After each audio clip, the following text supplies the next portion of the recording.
talked in length about how Badimo's decisions with the game haven't been the greatest as of late. I've made tons of videos going in depth as to why a lot of updates really aren't that good, discussing their problems, suggesting some things that I think could be better alternatives. But I've yet to make a full in-depth video going into what I think could make for a really cool jailbreak update, because I have gotten numerous comments and numerous responses to my opinions online surrounding jailbreak that are just like, oh, if you think jailbreak isn't so good, why don't you just make something better yourself? Because clearly the only way to validate your criticism towards jailbreak is to make a better game than them. And I'm sorry, but has no one heard the saying, you don't need to be a chef to know the food tastes bad? And second off, I don't really have the time to make a better game than them. But you know what?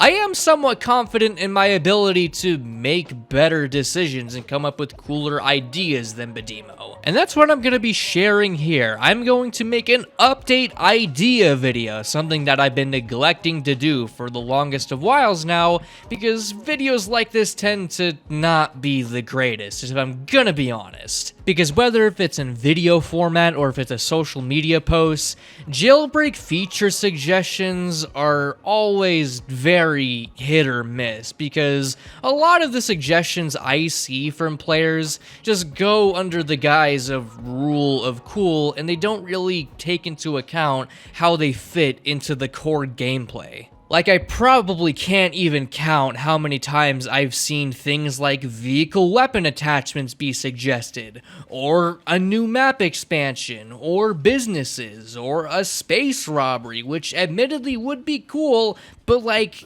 how the hell would Badimo be able to make that within the jailbreak game world without adding tons of lag? And that goes for the map expansion as well. I honestly think Badimo has a bad habit of listening to the community a little too much on things, because they'll end up adding features that in the present day are virtually worthless. A good example is dogs. Dogs have been in the works since the beginning of jailbreak because it was such a highly requested feature, and now in the year of 2025 no one gives a fuck about dogs, let's be honest. I'm not saying that Badimo shouldn't take notes from what the community wants at all. My point is that Badimo needs to strike a balance between what the community wants and what's actually good and healthy for the game and its quality. But you're probably wondering what this has to do with my update idea I'm sharing. Well, my update idea is for a new robbery for the game. You guys have most likely seen it being teased on my community tab and throughout the jailbreak community. This thing, the Crater Dealership, my idea for a new jailbreak robbery. As the name suggests, it is a car dealership. You go into the building and then you steal cars out of it. It is very self-explanatory, in which I will go more in-depth into it later on. And if you're knee-deep in the jailbreak community like I am, you're probably aware that the idea for a car dealership robbery isn't exactly the most original around. But I'm gonna ask you to bear that in mind and walk with me a bit here, because this is a robbery idea that I've had for upwards of 4 years now, since like the days of 2021. And this idea of mine has only evolved over time as the game evolved with it. It just kept on whirling and whirling around in my mind until it has reached the stage where it is now. And I think I have a pretty sound idea for what I want. I have brainstormed completely about what mechanics the robbery is going to use, even what robbery group it's going to take place in, and what it's going to take from other robberies to make this one really strong, because this is another robbery much like the Crown Jewel and the Oil Rig, where it feels like a culmination of a bunch of other jailbreak robberies. Like the Crown Jewel, is just a better version of the classic bank, you know, the most iconic jailbreak robbery of all time, because it actually allows for good combat because of its map design.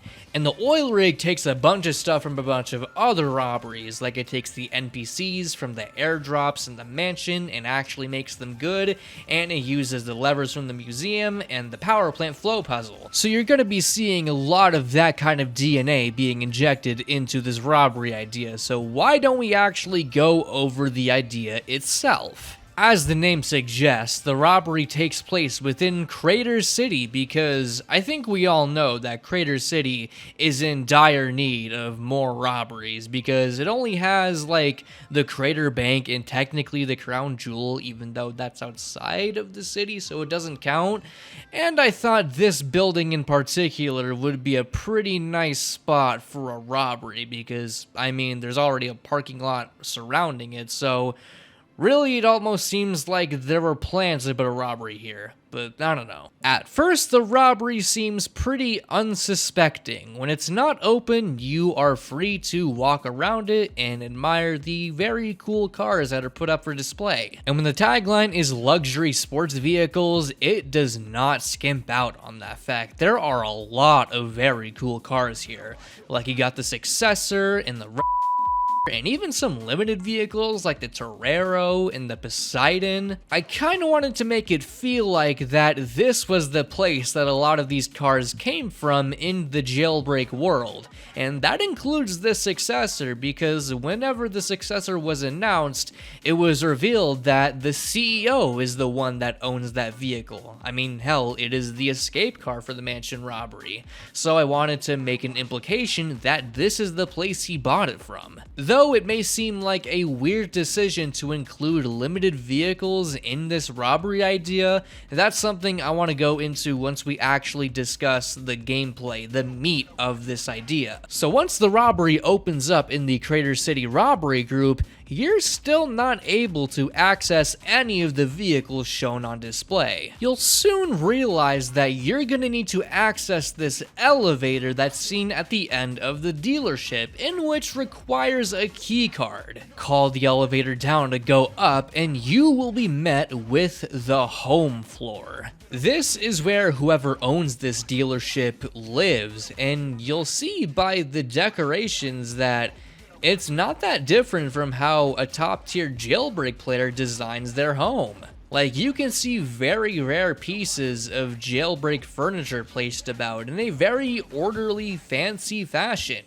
You gotta commend the guy that put this place all together. But of course, you are not here to admire the scenery, and you are not alone, as NPCs have been hired to guard the place in the owner's absence. But these bandits seem a little different. They aren't the CEO's usual bandits. There are no chasers, no bodyguards, no enforcers, no snipers. Instead, you have new types of NPCs, the agent and the mechanic.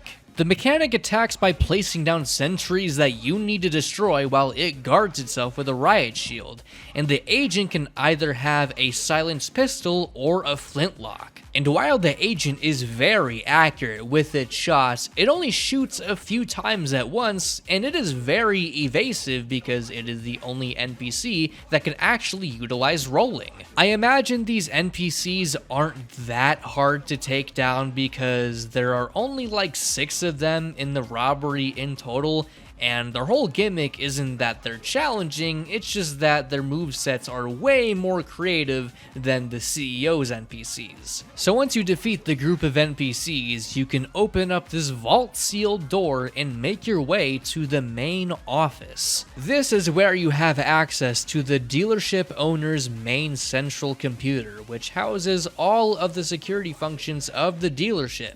And with a quick hack, you can disable all of it. You know how I mentioned that all of the cars downstairs were inaccessible?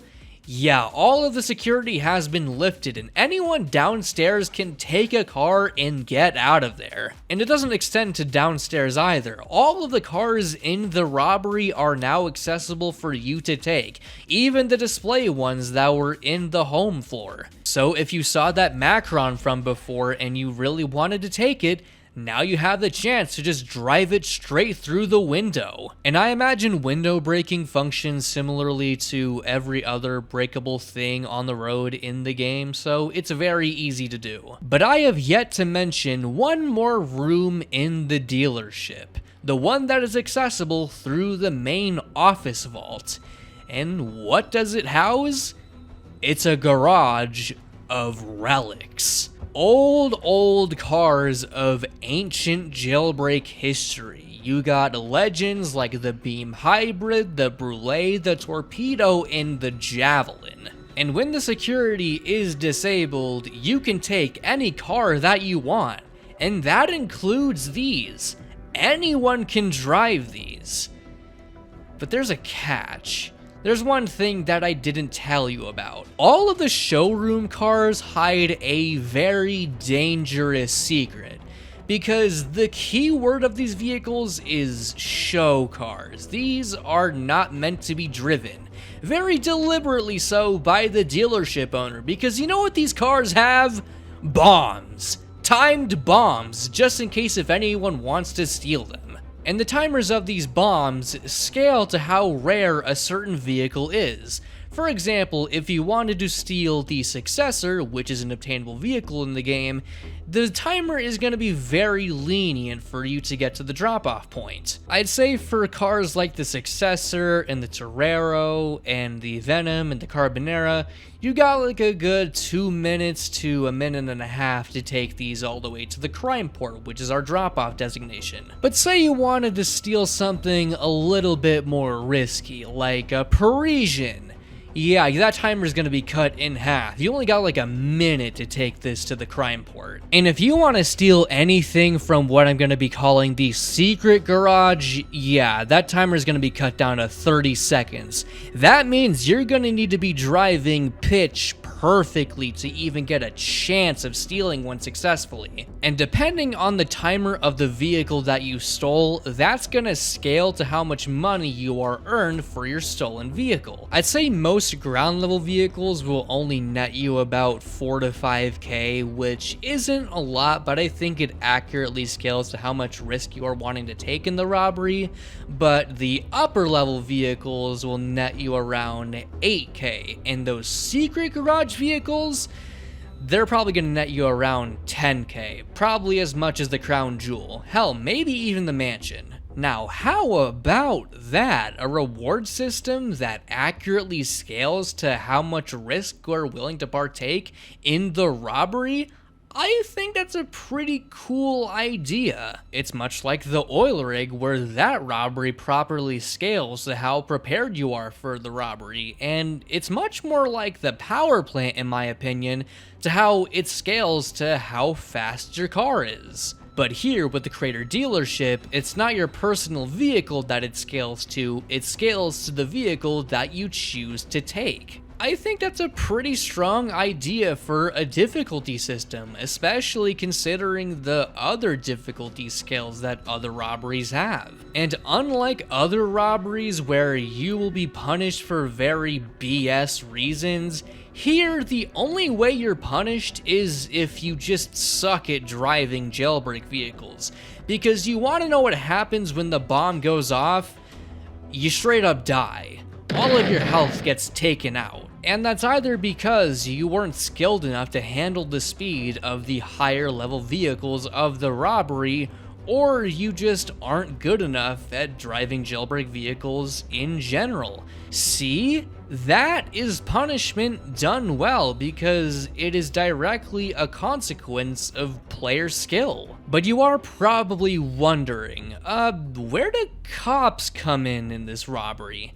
And I have an answer for you. The objective that cops have in the Crater dealership robbery is stopping criminals from stealing the cars and taking them back to the dealership before they blow up, so they themselves get the profit that criminals would if they had successfully stolen it. Because right next to the elevator door at the ground floor, there is a garage, and that is where police need to put stolen vehicles in order to net themselves money. And really, if you think about it, if cops are good enough at stopping criminals from stealing the vehicles successfully, Cops have the exact same type of gameplay that criminals have in the Robbery, which I find kind of funny. This way, cops are still involved in the robbery, but it's pretty much in the same way that criminals are involved. So now I can just trick you into thinking that cop gameplay is good through this robbery. And I guess that's pretty much it for the gameplay rundown of this robbery.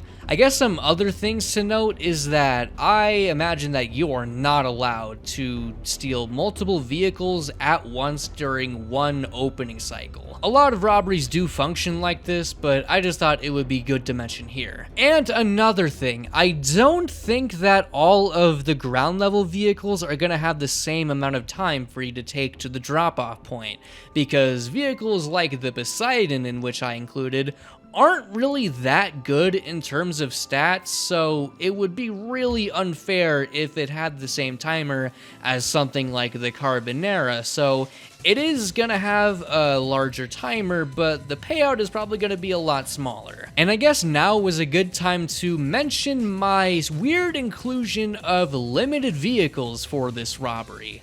I guess for one, originally I thought about including various community created vehicles that weren't added into the game yet, but I mean, y'all know what happened with Save the Future. I am bad at keeping my word, so I just decided not to bother anyone about this idea, but I do imagine that community created vehicles would be heavily involved in this robbery nonetheless. And second off, because no one gets to own any of the vehicles from the dealership because anyone can drive them, that allows for people that haven't gotten the ability to experience these vehicles to actually drive them for the first time, without the need of trading, because trading sucks. In my opinion, this method of giving players the opportunity to drive old vehicles is better because it's integrated into gameplay. And even if you're gonna say that these vehicles are way too visually outdated to be used in a gameplay sense nowadays, this is the perfect opportunity to give these vehicles proper model revamps. Like, come on, have you guys seen what the community has created for revamps of old vehicles like these?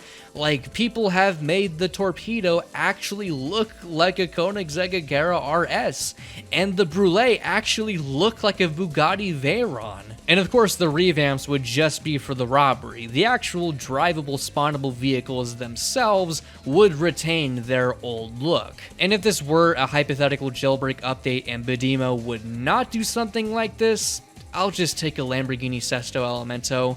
Please? This is like the only car I want in the game.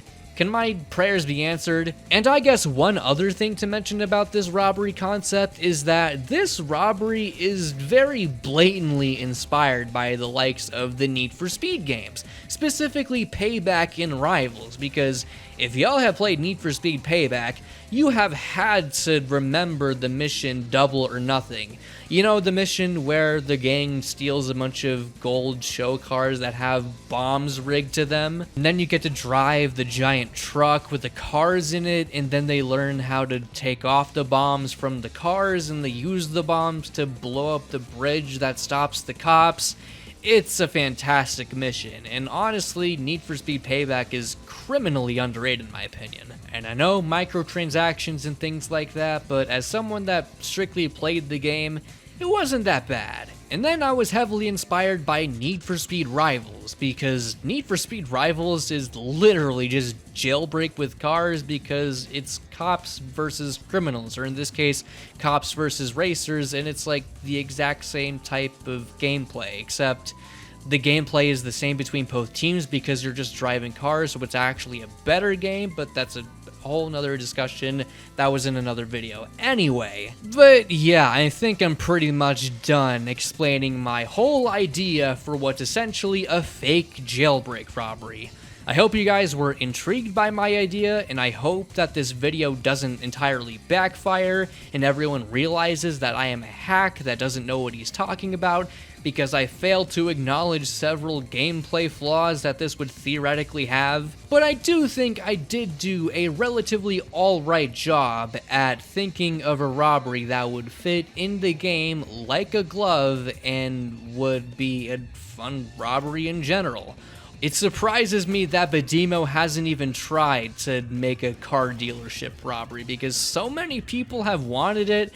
It's just that Budimo refuses to do it, which I guess is fine. It's just really bizarre, considering how much they listen to the community, like I said at the beginning of the video. Oh yeah, one more thing that I forgot to mention is that when I was conceptualizing this robbery, I imagined that this robbery would work a little better if the city criminal base were to be revamped and moved to the end of the crime port. As an example, I'm using Theogon's concept for the rising port to kind of make out what I'm trying to put down, but I imagine it is way more bigger than this, and it actually kind of goes underground, much like the volcano criminal base on the other side of the map. And the underground part, I imagine, is very visually similar to the Bunker 8 made by Finder, which is just a visual spectacle to look at. I mean, come on, how is this not in the game yet? I mean, it probably would chew through performance like candy, but come on, it's cool. Just wanted to highlight a lot of things that inspired me to create the Crater dealership. And in general, the Crater dealership is kind of my love letter to this very niche side of the Jailbreak community that makes a lot of map concepts and concepts for future updates that would be really cool. And much like those concepts, the Crater dealership will be open to explore once this video is out. I really hope you guys enjoy exploring the build, and I hope some of you pick up on some Easter eggs that I've left. And while this video may seem like the only use I'll ever get out of the Crater dealership, trust me, I am not done with it, because you remember that story mode thing that I told you about in that other video? That video's up next, so I hope you're ready. Dog shit. This game is dog shit. This game is dog shit. This game is dog shit. This game is awful. I went from first to seventh because everybody wants to hold on to their tracking items until the last fucking lap and then bomb me with them all.